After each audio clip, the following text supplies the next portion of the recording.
안녕하세요. 역사 돋보기입니다. 역사를 보느라면 이런 생각 드신 적 없으신가요? 옛날 우리 조상님들은 국가의 세금을 어떻게 냈을까? 농업 경제였던 당시와 지금의 세금 형태가 많이 달랐을 텐데 그렇다고 국가의 세금을 안 냈을 리는 없고 세금 제도를 조세제도 혹은 수취제도라고 하는데 이 조세제도가 어떤 변화를 거쳐 지금에 이르렀는지 살펴보도록 하겠습니다. 우리나라 역사에서 정확히 어느 시점부터 세금 제도가 만들어졌는지는 알 수가 없습니다. 다만 아무리 작은 조직체의 국가여도 국가는 세금으로 운영되기에 세금 없이는 정부가 존속할 수가 없죠. 따라서 작은 형태의 부족국가 때부터 원시적으로나마 부족민들을 상대로 수취를 했던 것으로 보입니다. 그리고 특정 부족국가가 다른 부족국가를 정벌한다면 정복당한 부족국가는 더 강한 부족국가에게 귀속되어 정기적으로 물자를 납부해야만 했죠. 고조선, 부여, 고구려같이 여러 부족들이 연합하여 만든 부족연합국가들도 그 국가를 이루는 부족들이 중앙정부의 세금을 납세하는 형태였다고 추정하고 있습니다. 고구려, 백제, 신라 등 이제는 중앙 집권에 대한 정부가 존재하는 고대 국가들이 들어서자 세금 제도가 제도적으로 정비가 됩니다. 삼국 모두 세금의 형태가 크게 다르지 않았습니다. 일반 농민들을 대상으로 하여 수확량의 일정 부분을 납부해야 하는 조세, 각 마을별로 특산물을 납부해야 하는 공납, 그리고 남성의 경우 군 복무를 해야 하는 군역 세 가지로 구성되어 있었습니다. 이때 조세와 특산물은 명수로 책정하는 인두세 기준이었고 수취 제도는 오로지 일반 평민에게만, 노비와 같은 천민들은 재산으로 간주되었기에 세금을 납부하지 않았습니다.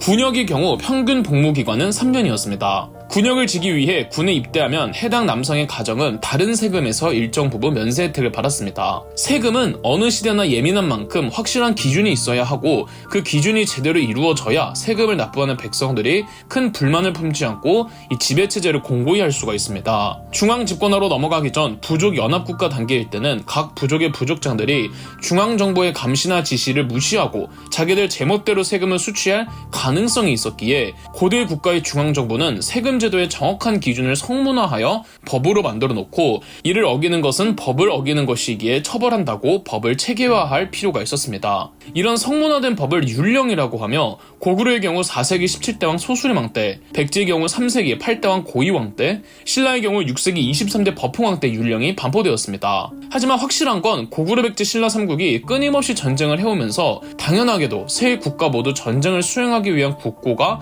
충분히 확보해야만 했기에 농민들을 대상으로 한 세금의 양이 결코 적었던 건 아니었을 것으로 보고 있습니다. 참고로 고구려의 경우 백제, 신라와 다소 다른 지점이 있었는데 고구려는 백제, 신라와 달리 다민족 국가였습니다. 고구려를 구성하는 집단 중에는 유목을 하거나 반농, 반목을 하는 다른 민족 집단들이 있었습니다. 대표적으로 말갈족과 거란족이 있었죠. 고구려는 이들에 대해 세금을 수취했을까요? 이들 역시 엄연히 고구려의 영토 안에 있었기 때문에 고구려 정부에 세금을 납부하기는 했습니다만 그저 상징적인 행위였을 뿐 그 수취량은 극히 적었습니다. 대신 이들은 고구려 조정의 요청에 따라 군사력을 빌려주었기에 고구려도 이들을 대상으로 세금을 납부하도록 강요하지는 않았습니다. 각 국가들별로 세금을 수취하는 기관들도 있었습니다. 신라의 경우 초기에는 품주라는 곳에서 수취 관련을 담당하다가 이 신라가 김춘추의 주도하에 유교식 중앙관제를 갖추게 된 이후로는 신라의 중앙관제 13부 중 조부와 창부에서 담당하였죠. 백제의 경우 6좌평 가운데 내두좌평이 수취 제도를 관리했습니다. 그런데 삼국시대 농민들은 세금을 무조건 국가에만 내야 하는 건 아니었습니다.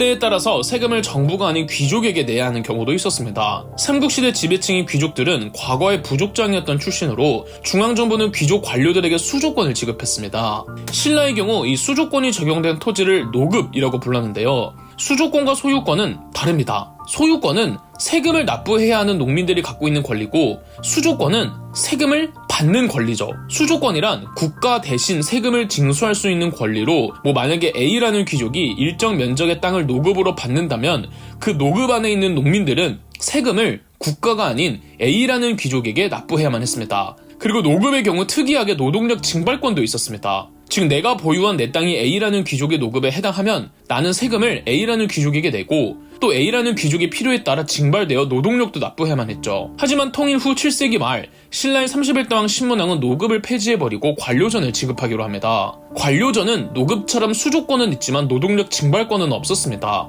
권한이 축소된 토지죠. 그리고 관료전은 이름에서도 알 수 있듯 노급처럼 귀족이라 그냥 주는 게 아니라 너희가 국가에 복무를 하는 관료이기에 준다는 느낌을 더 강하게 주었습니다. 다만 노급은 진골 귀족들의 반발로 부활하고 말았죠. 하지만 현대의 역사학자들은 부활한 노급은 이전의 노급과는 분명히 다른 형태일 것으로 보고 있습니다. 당나라의 영향을 엄청나게 받을 수밖에 없던 당대 국제사회 분위기상 신라도 오래도록 율령체제에 입각한 유교식 국가가 되었는데 그 시대적 흐름을 무시하며 옛 노급 그대로의 모습으로 부활할 가능성은 개연성이 부족하기 때문이죠. 신라 말 사회로 넘어가며 왕권이 약화되자 각 지방의 귀족들은 노급과 관료전이 부여한 권한을 훨씬 넘어서서 농민들에게 불법적인 탈취를 자행하고 있었고, 이는 각 지방별 호족의 발달과 신라 사회 해체라는 가장 직접적인 원인이 되었죠. 사실 삼국시대와 통일신라의 수취제도는 워낙 기록이 빈약하다 보니 학자들의 해석에 의존해야 하는 경향이 큰데요. 신라시대의 수취제도를 알려주는 아주 귀중한 유물이 하나 있습니다. 일본 나라현에 가면 백제 유민들과 신라 기술자들이 만들어준 도다이지라는 거대한 절이 있습니다. 이 도다이지에는 정청원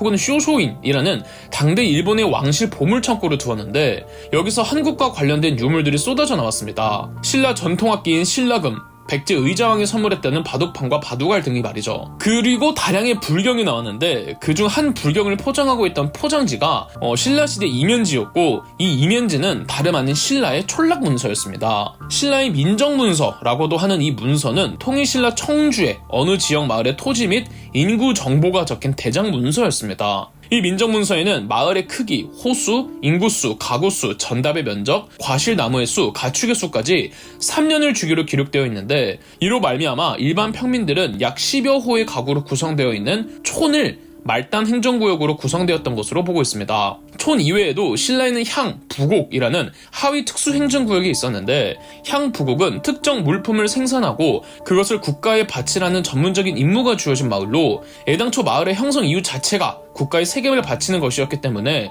조세의 부담이 다른 지역에 비해 매우 높았으며, 또 거주 이전의 자유도 없어서 향과 부곡에 사는 사람들은 비록 신분은 천민은 아니지만 사회적 대우가 천민이나 다름없었습니다. 그리고 혼란스러웠던 신라말은 고려에 의해 통일되었습니다. 우선 새로운 사회를 연 태조왕건은 민생을 회복하고 민심을 규합하고자 세금 제도를 확실하게 정비했습니다. 그간 신라말 세금 제도가 워낙 제멋대로였기에 이를 다시 정비할 필요가 있었죠. 태조왕건은 취민유도의 이념을 강조했습니다. 취민유도란 백성들에게 세금을 징수할 때는 일정한 법도가 있어야 한다는 뜻으로, 우선 태조왕건은 수확량의 일정 비율을 세금으로 납부하는 조세의 경우 10%로 법적으로 정했고, 황무지를 개간하는 자들에게 면세 혜택을 주었죠. 그리고 각 지방 호족들에겐 역분전이라는 일종의 포상 개념으로 토지를 주면서 농민들을 상대로 과도한 불법적 수취를 억제했습니다. 빈민의 경우 흑창이라고 저이자로 곡식을 대출할 수 있는 구휼기구를 만들기도 했습니다. 이후 흑창은 6대왕 성종 때 이름은 의창으로 바꾸고 대출량을 더욱 확대하기도 했죠. 고려시대의 세금제도도 삼국시대나 통일신라 때처럼 수확량의 일부분을 납부하는 조세, 각 지방별 특산물을 바치는 공납, 그리고 노동력을 징발하는 역, 세 가지 형태가 그대로 유지되었습니다. 지방별 특산물을 바치는 공납의 경우 옷감 포로 대체가 가능했죠.